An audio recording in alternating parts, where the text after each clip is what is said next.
Hi hello friends, എല്ലാ കൂട്ടുകാർക്കും നമ്മുടെ അടുത്ത ആഴ്ച പ്രൊമോ റിവ്യൂയിലേക്ക് തന്നെ സ്വാഗതം. അങ്ങനെ അശ്വിനും അതുപോലെ തന്നെ സച്ചിയും കൂടി വളരെയധികം കഷ്ടപ്പെട്ട ആ ഗുണ്ടകളുടെ കയ്യിൽ നിന്ന് അശ്വിനും നമ്മുടെ സച്ചിയും കൂടി രക്ഷപ്പെടുന്നുണ്ട് കേട്ടോ. ആ ഗുണ്ടകളൊക്കെ അടിച്ച് നിരപ്പാക്കുകയാണ്. ശേഷം സച്ചി പറയുന്നുണ്ട്, സർ ശരിക്കും പറഞ്ഞാൽ ഞാനിവിടെ എത്തിയതിനെ കാരണം ശ്രുതി മേഡമാണ്, ശ്രുതി മേഡം പറഞ്ഞിട്ടാണ് ഞാൻ ഇങ്ങോട്ടേക്ക് വന്നത് എന്ന് പറയുമ്പോൾ അശ്വിൻ ചോദിക്കുന്നുണ്ട്, എന്നിട്ട് സച്ചി ശ്രുതി എവിടെ എന്ന് ചോദിക്കുകയാണ്. ശ്രുതി മേഡം എന്ന് പറഞ്ഞിട്ട് പിന്നീട് കാണിക്കുന്നത് ശ്രുതി ആ ഒരു താവളത്തിൽ എത്തിയിട്ടുണ്ടായിരുന്നു കേട്ടോ. പക്ഷെ അവിടെ എത്തുന്ന സമയത്ത് ഈ ഗുണ്ടകളുടെ നീക്കങ്ങളൊക്കെ ശ്രുതി ഇരിക്കുകയായിരുന്നു. അതിൻ്റെ ആ തൊട്ടടിയിൽ, അതായത് ആ താവളത്തിൻ്റെ അടിയിലെ ഗ്യാപ്പിലാണ് ശ്രുതി ഇരിക്കുന്നുണ്ടായിരുന്നത്. അപ്പോൾ ശ്യാം ആ കറക്റ്റ് സമയത്തിന് അവിടേക്ക് എത്തുന്നുണ്ട്. ശ്യാം അവിടേക്ക് എത്തിയതിന് ശ്രുതിയുടെ തൊട്ട് മുകളിലാട്ടോ ശ്യാം നിൽക്കണം. പക്ഷേ ശ്യാമിനറിയില്ല ശ്രുതി അവിടെ നിൽക്കുന്ന കാര്യം. അശ്വിനെ ഇന്ന് തന്നെ തീർക്കണം, ആ ബിൽഡിംഗ്, അതായത് ആ ഒരു താവളം ഫുള്ളും കത്തിച്ച് കളയണം എന്നൊക്കെയാണ് ശ്യാം ഗുണ്ടകളുടെ അടുത്ത് പറയണത്. ഇത് കേൾക്കണ ശ്രുതിക്ക് ആകെ ഷോക്കായി പോവാണ്.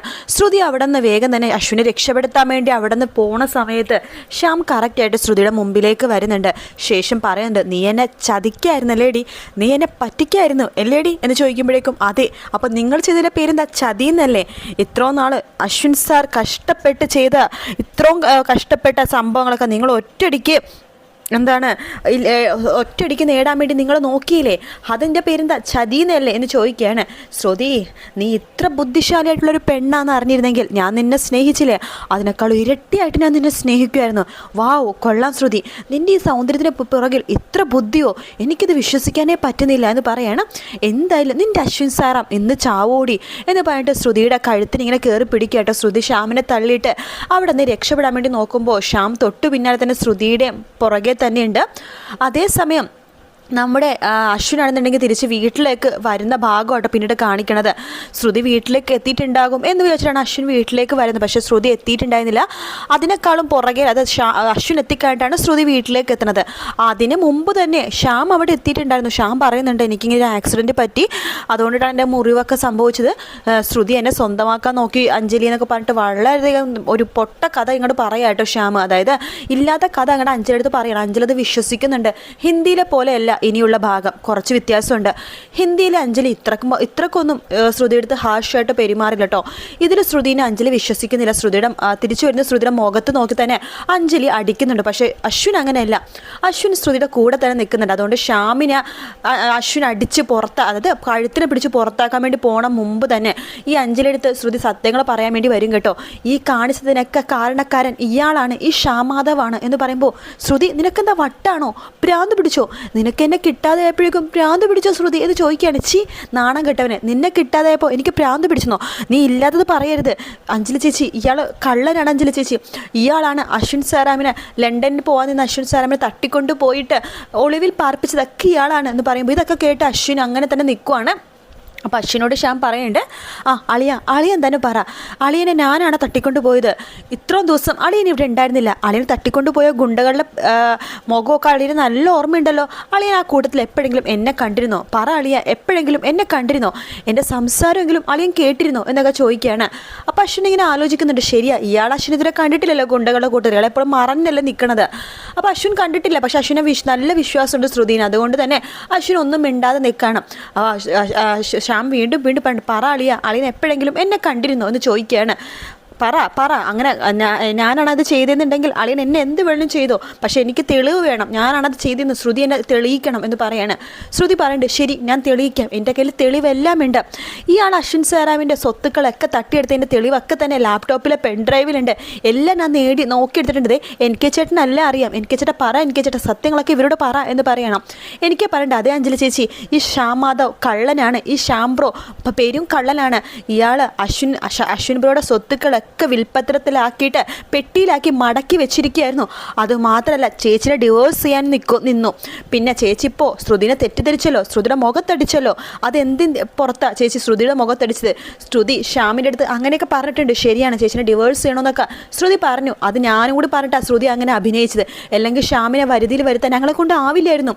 ശ്രുതി ശ്യാമിൻ്റെ അടുത്ത് അടുപ്പം കാണിക്കാതെ നിന്നപ്പോൾ ഞാനാ പറഞ്ഞത്, അടുപ്പം കാണിക്കണം, നമുക്ക് അശ്വിനെ എങ്ങനെയെങ്കിലും രക്ഷപ്പെടുത്തണമെന്ന്.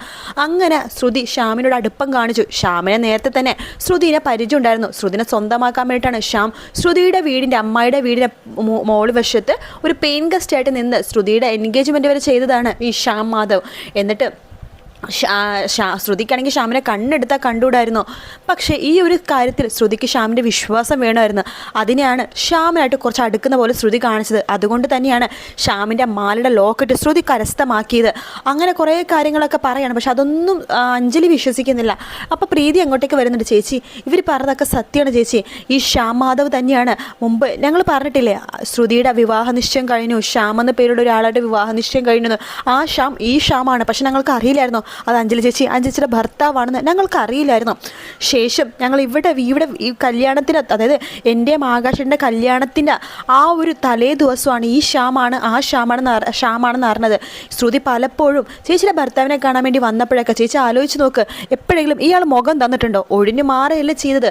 അതിന് കാരണം ഇത് തന്നെയാണ്, ഇയാൾ പെരും കള്ളനാ ചേച്ചി എന്നൊക്കെ പറയണം.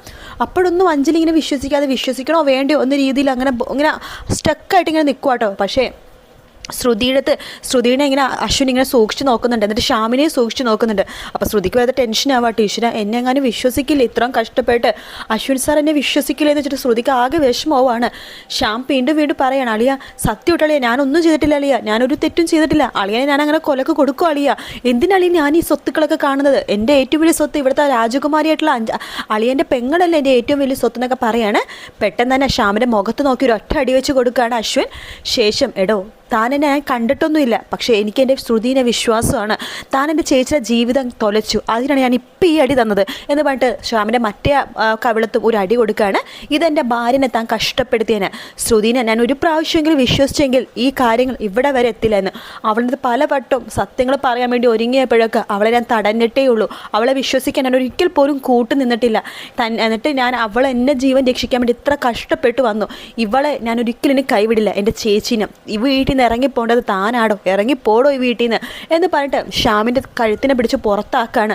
പക്ഷേ ഹിന്ദിയിലെ അഞ്ജലി കഴുത്തിനെ പിടിച്ച് പുറത്താക്കുമ്പോൾ മിണ്ടാതിരിക്കും. ശ്യാം അപ്പം പുറത്തേക്ക് പോകും. പക്ഷേ ഇതിൽ വ്യത്യാസമുണ്ട് കേട്ടോ. അഞ്ജലി മിണ്ടാതിരിക്കത്തൊന്നുമില്ല. അഞ്ജലി ശ്യാം അവിടെ വേണമെന്ന് തന്നെ പറഞ്ഞിട്ട് വാശി പിടിക്കും. അതുകൊണ്ട് തന്നെ ശ്യാം പുതിയൊരു അവതാരത്തിനെ അങ്ങോട്ടേക്ക് കൊണ്ടുവരുന്നുണ്ട്. ഒരു പെണ്ണിനെയാണ് കേട്ടോ. ഹിന്ദിയിൽ ആ പെണ്ണൊന്നുമില്ല. ഇത് ടി വിയിൽ കാണിച്ച പ്രൊമോയിൽ കാണിച്ച കേട്ടോ. ഒരു പെണ്ണ് വരുന്നുണ്ട്. എന്നിട്ട് ശ്യാമിനോട് പറഞ്ഞിട്ട്, ഹോ ഇതാണോ നീ വാഴുന്ന രാജകൊട്ടാരം എന്നൊക്കെ പറയണം. അതെ, ഇവിടെ നിന്ന് വേണം നമുക്കെല്ലാം കൈക്കലാക്കാൻ എന്ന് പറഞ്ഞിട്ട് ശ്യാം ആ പെണ്ണിനെയും കൊണ്ടിട്ട് അശ്വിൻ സാരമ്മയുടെ വീട്ടിലേക്ക് വരുന്നുണ്ട്. അപ്പോൾ ആ ഒരു ഭാഗം ഈ വെള്ളിയാഴ്ച, അതായത് ഇന്നത്തെ പ്രൊമോ ആയിട്ട് ടി വിയിൽ കാണിച്ചിട്ടുണ്ടായിരുന്നു. ശരിക്കും ഹിന്ദിയിൽ ഇങ്ങനത്തെ ഒരു ഭാഗേ ഇല്ല. അതുകൊണ്ട് ഇതിൻ്റെ റിവ്യൂ പറയുമ്പോഴേക്കും ചെറിയ വ്യത്യാസങ്ങളുണ്ടാവും. ഞാൻ ഹിന്ദിയിലെ റിവ്യൂ ആണ് പറയണത്. മലയാളത്തിൽ ചില വ്യത്യാസങ്ങളൊക്കെ ഉണ്ടാവും. അപ്പോൾ ഹിന്ദിയിലെ റിവ്യൂ തന്നെയാണ് ഞാൻ കണ്ടിന്യൂ ചെയ്ത് പോവാം. കാരണം ഇപ്പോൾ കുറച്ച് വ്യത്യാസങ്ങൾ ഇവർ വരുത്തുന്നുണ്ടെങ്കിലും പിന്നീട് അങ്ങോട്ടുള്ള കഥ സെയിം തന്നെയായിരിക്കും. കാരണം ഈ കൊക്കിൽ വീഴുന്ന ഭാഗമൊക്കെ കുറച്ചൊരു ഇപ്പോഴത്തെ കാലഘട്ടത്തിൽ അങ്ങനെ പെട്ടെന്ന് അങ്ങോട്ട് വിശ്വസിക്കില്ലല്ലോ. അതുകൊണ്ടായിരിക്കും ആ ഒരു ട്രാക്ക് മാറ്റി ഈ ഒരു ട്രാക്ക് കൊണ്ടുവന്നത്. അപ്പോൾ എന്തായാലും നമുക്ക് കാത്തിരുന്ന് കാണാം. വീഡിയോ ഇഷ്ടപ്പെട്ടാൽ ലൈക്ക് ചെയ്യുക, സബ്സ്ക്രൈബ് ചെയ്യുക, കമൻറ്റ് ചെയ്യുക. മറ്റൊരു വീഡിയോ കാണാം. Take care, bye bye.